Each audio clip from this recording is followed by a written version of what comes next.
whoa. Come here. Sorry. Sorry, man. Sorry. It's me. It's Dylan. My brother, I'm just messing with you, man. Don't you ever do that again, bro. Like, ever. Scared the crap out of me, bro. I know, I'm sorry. I tend to do that. I just wanted to get you. I knew you were coming over for the filler talk, so I was just trying to get a little spook into you. It's not very funny, though. Yeah. Just fucking with me, man. You good, bro. You ready to do this podcast in here? Yeah. Let's go. Alright. Hey, Andrew. Yeah. There's somebody I wanted you to meet. Okay.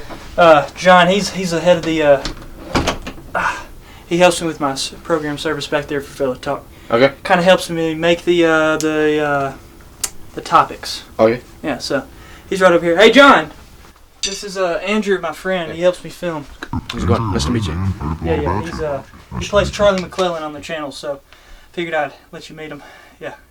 It's been cool. Yeah. Anyways, here's my room. You've seen it before. Yeah. No, you're a welcome guest here. Just put all this shit down. Yeah, you good. But yeah. You know where we start the podcast? You just start over on that desk, that chair right there. Right here. Yeah. Hey. Yeah. I'll pull you up a chair. Yeah, this is the computer we're gonna use, and get the microphone set up, and let's get this thing rolling. Welcome back to Filler Talk, fellers. It is your host Dylan Hall here. I'm glad to be here. This is episode 33. You guys have been waiting for it, so let's make it happen. I got a special guest in this one. Everybody knows him. He's a famous character. He's actually one of the main characters on the channel. And I was gonna have Gracie on here, but she didn't want to be on YouTube here much. So I said, well, I know another guy who would love to be on here, and someone who hasn't even been on a Filler Talk, which I'm actually kind of shocked he hasn't been because he's very famous on the channel and on the Great Ozzy storyline, and he also has his own spin-off series of The Comedy of Life if you want to go check that out. He is the protagonist, Charlie McClellan, a.k.a. Andrew Richardson. It's good to be here, man. Yeah, thank you for being here. Of course, Appreciate it. no Hey, problem. and you're on the last Filler Talk. Let's make it worth it, right? Mm-hmm. Yeah. This is Andrew, guys. You may know him as Charlie McClellan, but in real life it is Andrew Richardson. Mm-hmm. And he's wonderful. I mentioned him on the last episode and the play that you did, and let's fix it this time. Yeah. Once Upon a Mattress. Once Upon a Mattress, yeah. Mm-hmm. You can talk about that play and what you did on that, your role in that play. Like, you can talk to them about it. Sure. So, yeah, for that play, I played the character of the minstrel, which is kind of like the narrator of the show. The whole basis of the show is like, if you know the classic fairy tale of the Princess and the Pea, it's kind of like a different take on it. Like, my character comes in as like, he tells the classic story, the version of the story, but then I come out and say, nah, that's bullcrap. None of that's true. And I know the real story because I was there. Right. That's kind of like my whole character. Yeah. It That's was awesome. a really fun dude. show. Mm-hmm. Yeah, I know you enjoyed doing it, and I enjoyed seeing it because you actually, at school one day, you got me to come to it, and I was like, I might if I have time, and I did. I made time for it. It was a great show. If you ever want to see it on Broadway or something, I'm sure, he wasn't Broadway or anything, but he's damn near close to Broadway. I mean, this guy's a phenomenal actor. He really is, and I mean that too. Thanks, man. Yeah, you're welcome. Let's get into our topics, guys. These topics are going to be, they're not controversial like the last episode at all. We made sure of that one. We want family-friendly topics. We want to talk about the channel. We want to talk about a movie that just came out recently. We want to get your opinions on it. We got the Book of Unusual Knowledge, and we also got a little glimpse into Andrew's life and what he's like in real life. What his real character is like. I bet you're all wanting to know. You want to get into it? Sure, let's get into it. All right, let's do it. All right, first topic. Let me whip out the book. Right? Okay. How we met, got into the channel. How we did it all. All right, on the channel. All right, so we can kind of co-talk about this, but I want you to start us off. Like, how did Dylan Hall and Andrew Richardson meet for the very first time, way before Charlie McClellan was even thought of being a character on the channel? How did we meet? So, you and I... Well, first off, I moved here to Jackson, Tennessee, where we live right now. Right. I moved here like in 2021, I think. And you lived where before? I lived in Oakland, Tennessee for like a year, and then before that I lived in Jacksonville, Florida. Okay. Mm-hmm. Okay. So, See, I never would have guessed you lived in Jacksonville. Yeah. So yeah, we moved here to Jackson recently, my family and I, Uh-huh. and I got enrolled in the same high school that I was in with Dylan, and Uh-huh. we kind of met through this summer reading project for English, because I made this Junior year, right? my junior year of high school. Yeah. I joined the same high school that Dylan went to. We both graduated recently, but I got enrolled in the high school, and I did a project for the summer reading. Yep. Which I made like kind of like a movie trailer for like that was based on the book that I read. And if we It was can, like, great. Yeah, if we want to pull it up for like the audience. To Yeah, see, yeah. like, Let's go ahead and pull it up right now.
So yeah, it was really cool.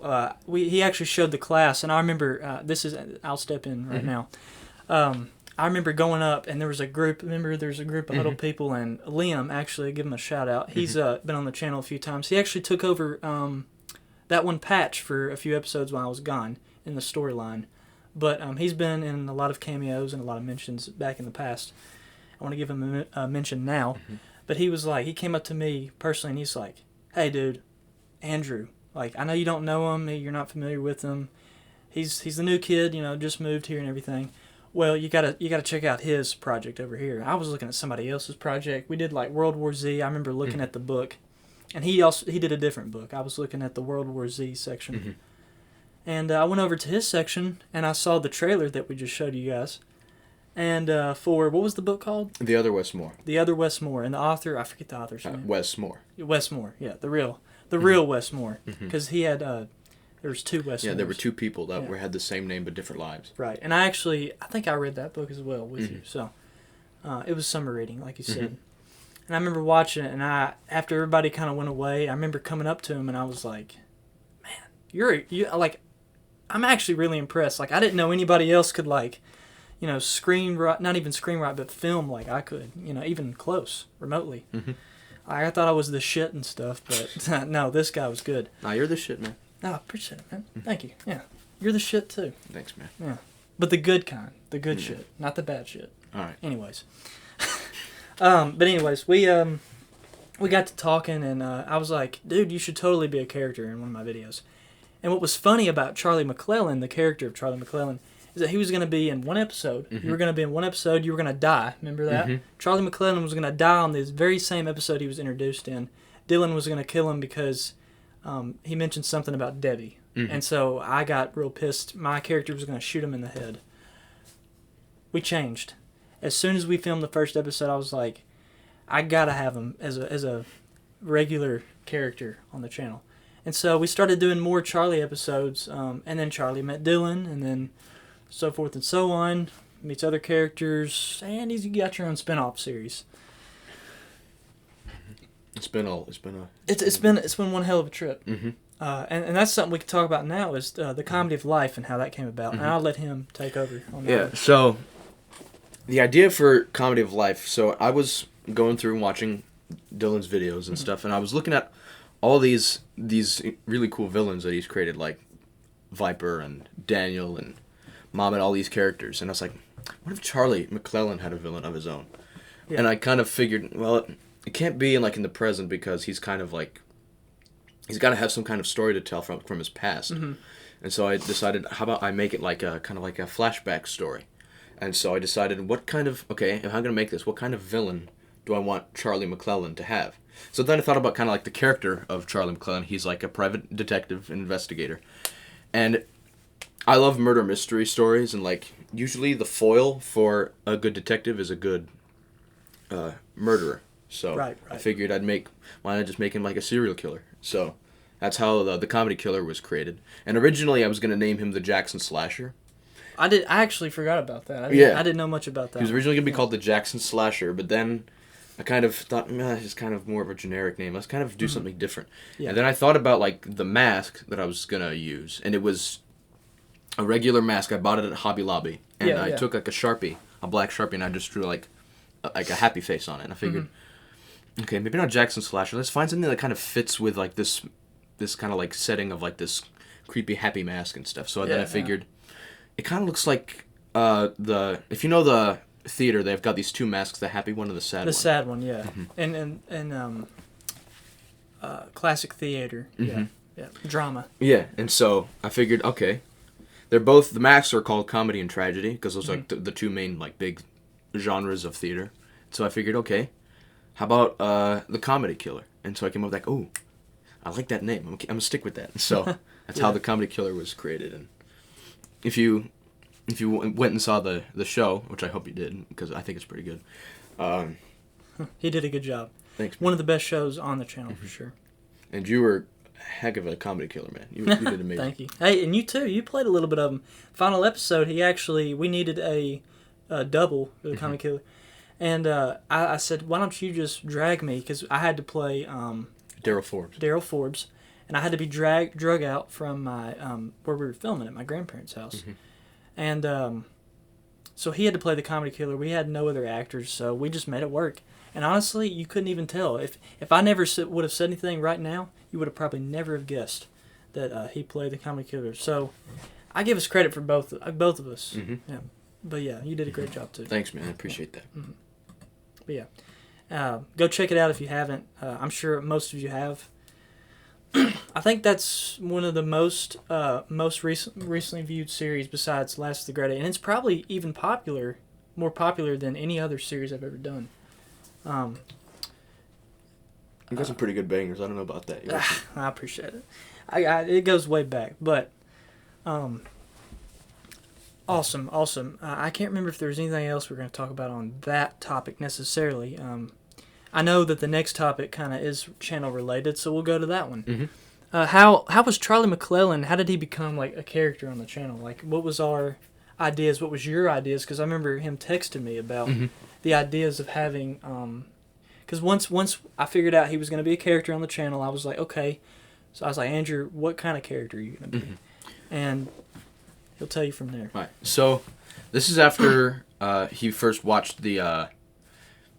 So after I made the movie trailer for the book I read for the Other Westmore. Yeah, The Other Westmore. I made the book trailer for that, and I showed my friend Liam, who he just talked about. Mm-hmm. He's like, he told me like, man, you should go like meet up with my friend Dylan. He's like, cause he has like a YouTube channel stuff. I was like, really? And then he showed me one of his videos. Like, yeah, this is pretty cool.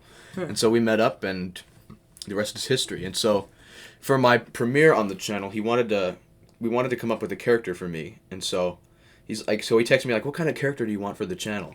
Like, we were getting ready to film Route 66. Mm-hmm. So I came up with, I just thought back to like, what kind of stuff do I like? Like, kind of stuff, like I like detectives and that kind of story. So I thought, I'd make him a private investigator. So I told him he's kind of going to be like a PI. Mm-hmm. And then just like, Dylan's like, oh, okay, cool, what's his name going to be? And so I originally just come up with his name, John McClellan. Yeah, John. And then I texted him, I was like, I already have a character named Jonathan Madison. Yeah, Jonathan Madison, also John over there. And there was also another John, man, it was so long ago, I can't remember. It was a throwaway character that I had written. But I like the last name. I was like, I'll keep the McClellan last name if you could just change the first name a little bit. And so I just thought of random names, and then I kind of tried to come to names that were like that could make sense, like Blake McClellan. No, that doesn't make sense. That doesn't sound about right. Yeah. And like I thought of other names, but then thought of Charlie's, like Charlie McClellan. It's like I like it the clicks. sound of that. Yeah, it kind of comes together nicely. So I changed it to Charlie. So and that's also, and I was even going to ask you like who is the inspiration for Charlie McClellan, like real life people or people in other TV shows or movies. Yeah. So who would be the character to inspire? Yeah. So he's very much like I mostly like the inspiration for like that kind of character. Like the character of Hercule Poirot from the Hercule Poirot series by Agatha Christie, which are like Murder on the Orient Express, Death on the Nile, just like those kinds of detectives. But it's more of like a modern day kind of a character. So I thought of like, what are some good like modern day detectives? Like I guess Sam Spade or other characters like Benoit Blanc from the Knives Out movies. I thought of that kind of character. Knives Out. It was a good movie. Yeah, good movies. That's cool, man. I actually never knew that, and this is all new to me. I never knew stuff like that. That's cool. Charlie McClellan, he's a very successful character, along with the Comedy of Life and other stuff that we've made. Lee Jeffrey Wilkes, Daryl Forbes. And this is all a separate story from The Great Ozzy, but it's all in one universe. And that's what that was the whole purpose for me. That was what I wanted on the channel. And I kind of like, if I can say one thing real quick, how like in one of the episodes, I think it was the third one, where it was like where I was following the trail of clues and riddles left by the killer, kind of like Zodiac killer style. There was the one scene when we were in the forest. I think I know what you're going to mention. The cameo jacket? Yeah, the cameo jacket of Viper's jacket, kind of that Mamba gave him in high school. Like how he tied in that universe with the Comedy of Life universe. Yeah, because in the end, every story on the channel has had different timelines. There was the early stages of Viper. There was his life growing up with his brother Carmarto Pettigrew. How he met Mamba in high school and really end of high school and going into college. They went to college together. And all the way through the beginning of V4 with Oscar Morey, the start of Dylan Hall and his family, a few years prior to the Great Ozzy, a few years prior to the Great Ozzy channel, like all the stuff with Charlie and the Comedy Killer. There's so many stories, all but in the same universe, and the Great Ozzy channel kind of goes, and obviously we haven't made the Viper spinoff or the Hall, a classic dream movie for my character in real life, but in a sense, the Great Ozzy, the way I wanted it to go was basically have all these stories connect in one timeline, one universe. And Viper obviously hasn't met Charlie, and I have never, my character Dylan has never met Lee Jeffrey Wilkes, but it's all about timing, and it's all about like when I want things to happen and what sort. And so spin-offs are normally like either pre-Great Ozzy channel or even had an idea of doing one after. Having a spin-off series called After Ozzy, which is my idea. And we just had lunch together at Rafferty's, a restaurant here in Jackson. And I told him about After Ozzy. It's the title of the spin-off, if there ever was one after the channel. If I ever wanted to work on one in college, me and him could team back up and work on this big mini-series called After Ozzy. Be like 8 to 10 episodes. And it would basically be Jonathan Madison would be the protagonist, and it would be after all the events of the final episode, SOS. And I can't say much more about that, but Jonathan Madison would be the protagonist, and it would share the story that he has to share. And obviously there'd be more villains and antagonists in the mini-series, but it'd be a pretty cool idea. Speaking of SOS, I know I've told you a lot about what's going to happen and stuff. What's your thoughts? What's your ideas? Like, what do you think? What can you share to the viewers right now about SOS and what you can say about maybe your thoughts? Maybe just anything that you can speak about that. Well, it's been a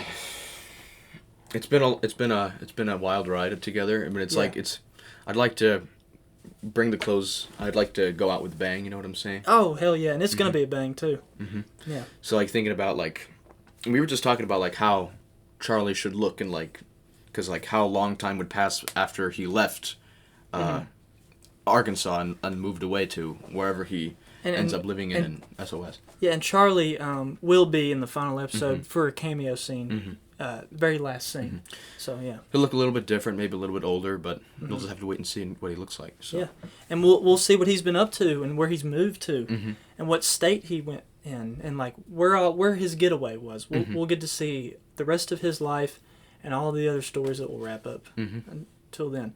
But yeah, we were talking about the makeup and stuff of what, because it'll be 5 years after events of the final episode. So yeah, it'll be pretty cool.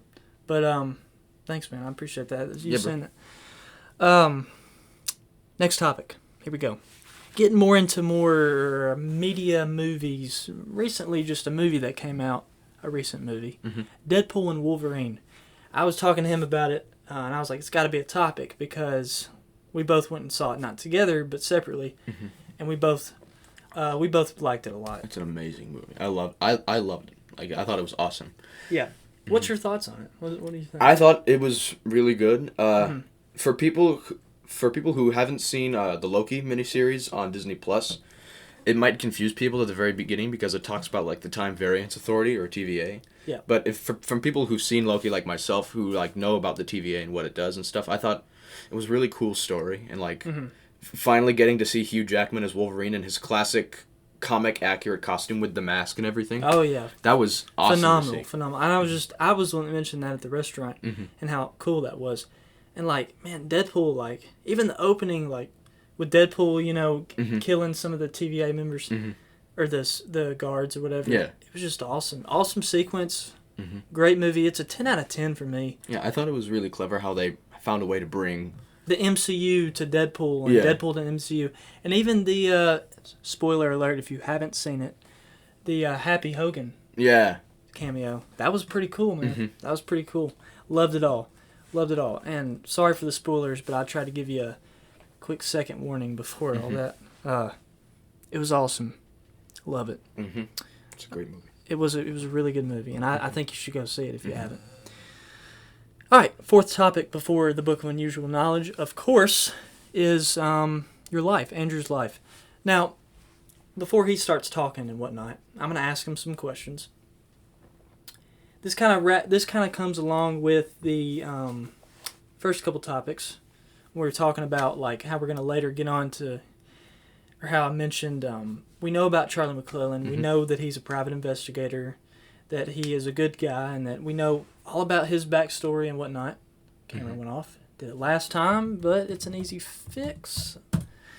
Here we go. Yeah, here we go. We can see each other now. We know a lot about Charlie McClellan, and we've gotten to learn from his story, but we don't know much about Andrew and what your life is like beyond the channel. Like, what do you do when we're not filming? What is your life like? What is your hobbies? Maybe your religion. You could talk about that.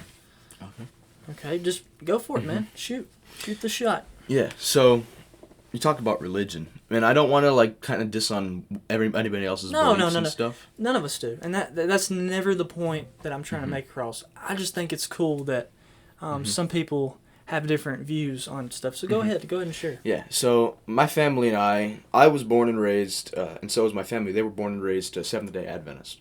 Which is kind of like, if you know what Baptists are, they're pretty much like Baptists, except we go to church on Saturday instead of Sunday. Yeah. That's pretty much what the Adventists are. We believe in like a vegetarian diet and just a good, healthy diet and being close to God and things like that. Yeah, there's nothing wrong with that. And I've actually experienced the Seventh-day Adventists at his house. Like haven't gone to church with him on Saturday, but I've gotten to like eat some of the vegetarian meals that that your mom cooks. His mom's a wonderful cook.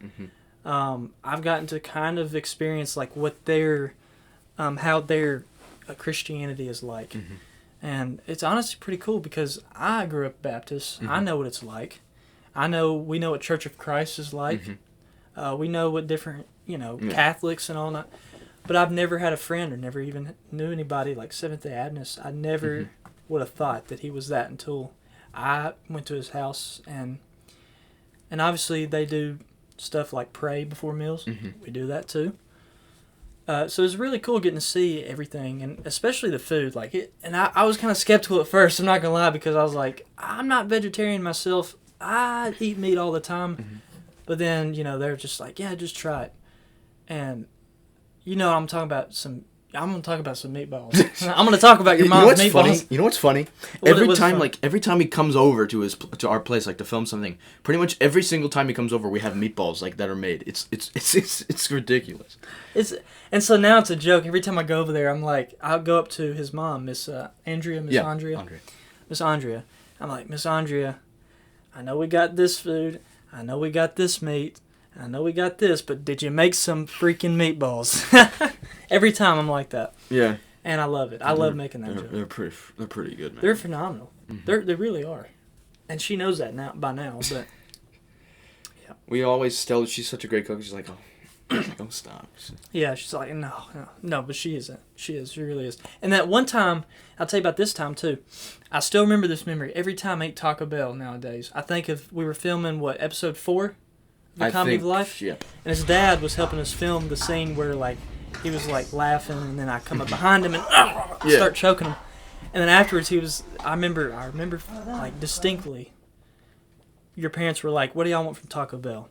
And it was just funny because, like, every time I've been over there, they've either cooked something or we've gone out somewhere, like, grilled or whatever. But this time, we had Taco Bell. And I just remember that being it was a phenomenal meal. Oh, you liked it? Yeah. I was like, I never knew Taco Bell could be this good. You know what was funny about all that? What's up? Excuse me. Burp. It's not coming up. I hate when that happens, man. I know. It sucks butt. That's probably going to be really loud. Yeah. You want to say something? Like, you can't reach much further. Buy Bitcoin. Buy Bitcoin. You had buy Bitcoin. No, I'm just playing. I'll put the microphone down. What was funny about that was that we were so freaking hungry from filming all that and all the tense action sequences, and we were filming for hours that night. I actually came over during the day, and then we started filming at night and stuff because the episode was based on the nighttime. And I remember I was so hungry I didn't even care what we had. I just wanted something. So Taco Bell was a good memory that night at his house. Sometimes things can just little things. Yeah, sometimes things can taste better when you're really hungry, Yeah, and I'm just going to grow up going to college, and I will forever remember filming at his house, and his family has been so sweet to me. His family's so nice, and I'm always going to respect that. You guys are really nice. I'm blessed to have that family, I'll be honest. Yeah. I'm blessed to know y'all. But anyways, so yeah, like the hobbies. Let's get into like stuff that you do. Well, I like to skeet shoot. We know he likes to act. So. I like acting. I like doing theater stuff. I've done maybe 5-6 shows. And how many shows I do in college, I don't know. But I really like to act. I think it's whenever I feel, I'll be honest, I'll be a little open about myself. Whenever I feel kind of like awkward or like closed off about myself, sometimes I like to go on stage and pretend to be a different person and let myself out. Like, absolutely. It's very liberating to me, you know what I'm saying? Absolutely. Yeah. And it helps me get out like anything I've been like keeping in. I like to finally get it all out. It helps me feel. And it's a very healthy way of letting out your emotions and like your feelings. For me, I have unhealthy ways, like when I get angry or upset or like need to relieve stress or just have some stuff on my mind, I'll grab one of my knives and just destroy some water bottles that my parents paid for. Oh, oopsie, couldn't say that. Now it is. But and I would stick fight and stuff, and sometimes the knives could be dangerous, and that's why I say it's unhealthy. But I really like that. It's a healthy way of getting out your emotions. It really is. Yeah, I respect it. Yeah, it's really fun to act. I like to go to the shooting range and shoot guns. I like to draw. I like to play video games. I'm very kind of like laid back guy when it comes to some things. I like watching football. Do you? I never knew that. Yeah, I remember the season starting up pretty soon. And I'm excited about it. And I'm finally happy to see the NFL back doing its thing again. Yeah, which team do you and your family go for? We're Cowboys fans. Cowboys. Whoever people get the fuck out! No, I'm kidding. I swear to God, man. Yeah, no, I'm not kidding. Yeah, get out. They're overrated. They're an under. I almost said overrated. No, I'm not they're kidding. Underrated Get out. Well, it was good to see you. Cowboys. You know what? Listen, I'm gonna Oh my God! You know, No. there's... It's okay. I'm not into sports. People can diss on Cowboys all you want. I don't care. Like, you can like whatever sports team you want. I'm a Cowboys fan through and through.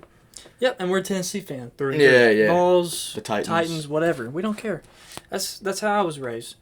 Cowboys, Titans. Go Balls. Balls. Yeah. Okay. All right. Episode 33. All right. Yeah. That's a wrap. Mm-hmm. It's a wrap. Thank you Book of guys so Unusual much. Knowledge. But up. You spoil it. Damn it. You spoiled it. Oh. I was going to wrap the episode up until Loudmouth over here just decided to spoil the thing I was going to save. But yes, it's the Book of Unusual... I'm not mad. I'm just playing. You know it, guys. Long and behold. Hold it up for him. The Book of Unusual Knowledge. And I want to let him pick out the topic. So if you guys will give us a minute and let us look, we will be right back. Maybe you want to... I mean, there's all kind of stuff in there. I just returned to the page. McClellan. There's a guy named McClellan here. Okay, there's a McClellan we might talk about. Mm-hmm. This is for Alan Pinkerton. Yeah, start wherever. All right. This is Alan Pinkerton, spying for the Union cause. This is like back in the Civil War. Mm. The exploits of Alan Pinkerton during the Civil War helped pave the way for the modern Secret Service. In a letter to President Lincoln dated April 21st, 1861, Detective Alan Pinkerton offered his services and commented on one of the traits that would make him an icon of law enforcement for generations. "Secrecy is the great lever I propose to operate with," he wrote, establishing the eye. Born in Scotland in 1819, Pinkerton came to the United States in 1842. He was a barrel builder by trade, but his keen observation and deduction skills led him to a career fighting crime. By age 30, he joined the sheriff's office of Cook County, Illinois, and had been appointed Chicago's first detective. He later joined attorney Edward Rucker to form the Northwestern Police Agency, a forerunner of the Pinkerton Agency. As his corporate logo, Pinkerton chose an open eye, perhaps to demonstrate that his agents never slept. Clients began calling him the Eye. Oh, shit. Pinkerton and his agents were hired to combat the growing number of train robberies, which became more of a problem as railroads expanded across the nation. George B. McClellan, president of the Ohio and Mississippi Railroad, took particular notice of Pinkerton's talents.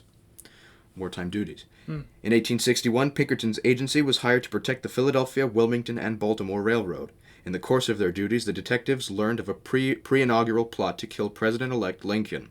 They secretly took Lincoln into Washington before he was scheduled to arrive, thwarting the conspirators. Lincoln was sworn in without incident. When the war began, Pinkerton was given the duty of protecting the president as a forerunner of today's Secret Service. He was also put in charge of gathering intelligence for the Army, which was run by McClellan. Using surveillance and undercover work, both new concepts at the time, agents gathered vital information about the enemy. His operatives interviewed escaped slaves and tried to convince literate slaves to return to the South to spy. He used female slaves. He used female spies, and he even infiltrated the Confederacy himself several times using the alias Major E.J. Allen. Okay. While much of this was invaluable, Pinkerton's work was tarnished by a seeming inability to identify enemy troop strengths. His reports on the enemy were detailed, including notes on morale, supplies, and movements, yet the numbers of troops he provided were highly suspect. In October 1861, as McClellan was preparing to fight, Pinkerton reported that Confederate General Joseph Johnston's troops in Virginia were not less than 150,000 strong. In reality, they were fewer than 50,000. The next year, he reported the strength of Confederate General John Magruder's forces at Yorktown at about 120,000, when the true number was closer to 17,000. After the true strength of these forces were discovered, Pinkerton was ridiculed. Some historians believe that he was unaware of the faulty information, but others insist that he intentionally provided inflated figures to support McClellan's conservative battle plans. The truth will likely never be known, as all of Pinkerton's records of the war were lost in the Great Chicago Fire of 1871. We're almost done here. After Lincoln relieved McClellan, one of Pinkerton's staunchest supporters of his command, Pinkerton limited his spying duties and shifted his work back toward criminal cases, which included the pursuit of war profiteers. He ultimately returned to Chicago and his agency, working there until his death in 1884. It's not bad. Backstory before the backstory of Charlie McClellan. No, I'm just playing. And George B. McClellan was my great-great-great uncle. That's right. Jesus. But all right, we're not going to wrap it up just yet, but I do want to give a closing ceremony here. Sorry for spoiling it for you, though. Oh. Well, I'm just playing. No, you're good. I don't care. I do want to give, like, this is the last one. So, everything since day one. I believe it was January of 21. Something like that. Filler Talk just started, and he hasn't really watched them all. I don't really care, because Filler Talk's more of a thing like, oh, we'll watch it when we're not watching the main story. You know, and it's always been like filler episodes, and that's okay, because filler can sometimes be good. And I think Filler Talk's been very successful. I think I've had a lot of special guests on here, including my dad and Gracie, and you, and Nash. And we've had some good times, and I think that in the end, it was so worth it. I think that out of everything I've ever done on the channel, this has been the one of the things that keeps me going. You know, because people love Filler Talk, and I talked to Steve. He loves it. I didn't even know he loved it until he finally told me. And people just watch them, and they're like, it's not bad. And I'm like, well, I don't give it my best shot, but I give it a shot. You know, maybe not 120%, but 110 for sure. And yeah, as successful or non-successful as it has been, it's ending today. Andrew, is there anything you want to say? Wrapping it up, anything? Just, I guess, thank you for having me. This is a really cool podcast.